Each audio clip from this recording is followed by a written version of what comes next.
Hola gente, ¿qué tal? Bueno, este es el tercer vídeo de la unidad 10. Empezamos en el punto que se llama jaque a la democracia. Antes habíamos visto que después de la Primera Guerra Mundial hubo un primer momento de bienestar económico. Europa se estaba desarrollando gracias al dinero de Estados Unidos. Posteriormente se produce el crack financiero de 1929 y eso lo que va a provocar es que hay hambre, desempleo e inseguridad por todas partes.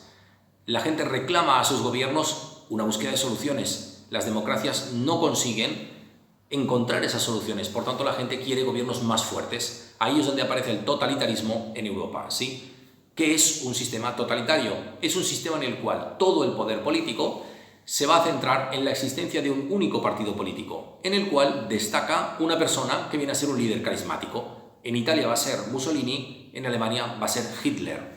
Recuerden, si es carismático significa que tiene carisma, te convence cuando habla. Es una persona que parece que dice cosas muy sensatas cuando en realidad puede estar diciendo auténticas barbaridades. Bien, ¿qué es lo que ha sucedido? Si tenemos que gran parte de Europa estaba empobrecida y en dos países importantes, Italia y Alemania, tienes que estar floreciendo el totalitarismo, también en España con Franco, pero en su libro se menciona muy poquito, ya tienes el camino abierto para la siguiente guerra, que es la Segunda Guerra Mundial. Esta se va a desarrollar entre 1939 y 1945 y va a enfrentar a dos bandos. Por un lado, las potencias del eje, con Alemania, Italia y Japón, y por otro lado los aliados, Gran Bretaña, Francia, URSS y Estados Unidos. Aquí ya les dije que hay aliados muy extraños, ¿sí?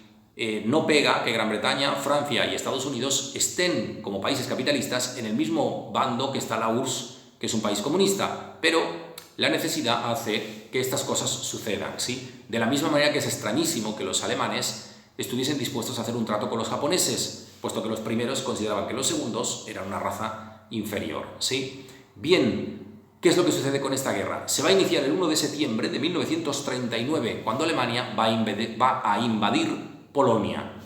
Desde el 39 hasta el 42, la guerra va a ser una sucesión de victorias alemanas, ¿sí? Que va a ocupar casi toda Europa occidental, el norte de África y gran parte del sudeste de Asia. Bien, ¿qué es lo que va a hacer cambiar la guerra, los vientos de la guerra? Una vez más, la entrada en guerra de los Estados Unidos.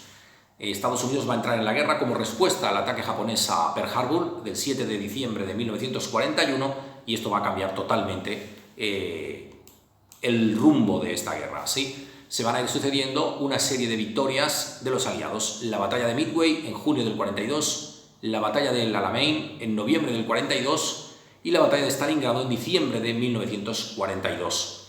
El punto de inflexión, lo que va a hacer que todo cambie definitivamente, es el desembarco en Normandía. Los aliados van a desembarcar en el norte de Francia, en Normandía, para expulsar a los alemanes. En junio del 1944. Eso va a suponer el inicio de la liberación de Europa y la rendición alemana el 8 de mayo del 45. Mientras que en el otro extremo del mundo, los japoneses solo se van a rendir después del lanzamiento de dos bombas atómicas de Estados Unidos sobre sus ciudades de Hiroshima el 6 de agosto y Nagasaki el 9 de agosto, ¿sí? Y Japón se rendirá el 2 de septiembre del 45. Tenéis un mapa con esto en la página 118 de vuestro libro, ¿sí? Consecuencias, 80 millones de muertos. Estas consecuencias son terribles. Ocupación y división de Alemania, que se va a dividir entre los países vencedores. Por un lado va a nacer la República Federal de Alemania y por otro la República Democrática de Alemania. Como dijimos en clase, la República Federal de Alemania aúna los pedazos que se ha quedado Estados Unidos, Francia y Gran Bretaña, mientras que la República Democrática Alemana es el pedazo que se había quedado Rusia. Bien, cuando todo esto ha terminado, se inicia un periodo que se llama la Guerra Fría, que es el enfrentamiento entre los Estados Unidos y la URSS. Ese durará entre 1945 y 1990, como veremos un poquito más adelante. ¿Por qué se le llamó Guerra Fría? Porque es un enfrentamiento entre ellos dos, constantemente se están desafiando, pero en ningún caso hay choque entre tropas de Estados Unidos y de Rusia, ¿sí? Por eso es llamada la Guerra Fría. Bien, hasta aquí. Chao, chao, nos vemos en el vídeo de la siguiente unidad.